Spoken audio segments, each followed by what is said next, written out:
This happened to me a couple of years ago. My family and I moved to a new house. It was quite old, and it had been sitting empty for at least 15 years before my family decided to buy it.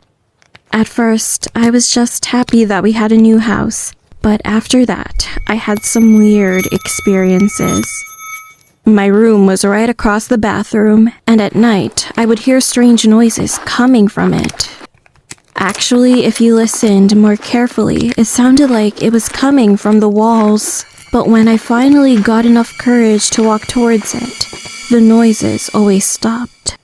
Not much later, I got used to the sound and eventually stopped being scared of it. But that wasn't a problem compared to other things. My stuff started to go missing, like my clothes, underwear, and even one of my pillows. Sometimes I yelled at my little sister, since she often came into my room. I thought that she probably stole my stuff, but whenever I got mad at her, she said, "Why would I take your underwear? I'm not a thief." Eventually, I couldn't find my stuff. Even worse, our food also went missing, little by little. My family and I felt uneasy. One night, I was laying in my bed about to go to sleep, and as I rolled over, I saw a figure in front of my door. That sent chills down my spine, so I rubbed my eyes and it was totally gone. I thought it was just my imagination, but after that, I started receiving little notes on my bedside table when I woke up. "Pretty, I see you." And other weird things were written on it. However, I figured that my sister was trying to scare me, so I just ignored it. And that day became the most terrible memory of my entire life. One day, my dad and I were fixing up the bathroom.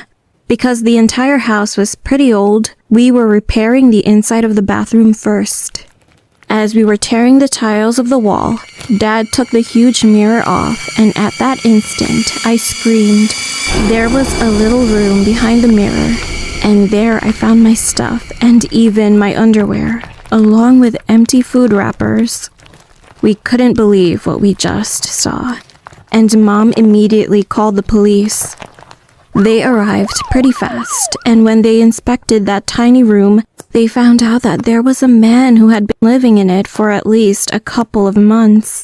But he was not there, so the police promised that they would search for him outside.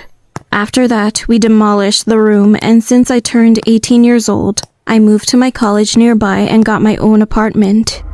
Sometimes I go back to my hometown to visit my parents, but never spend the night.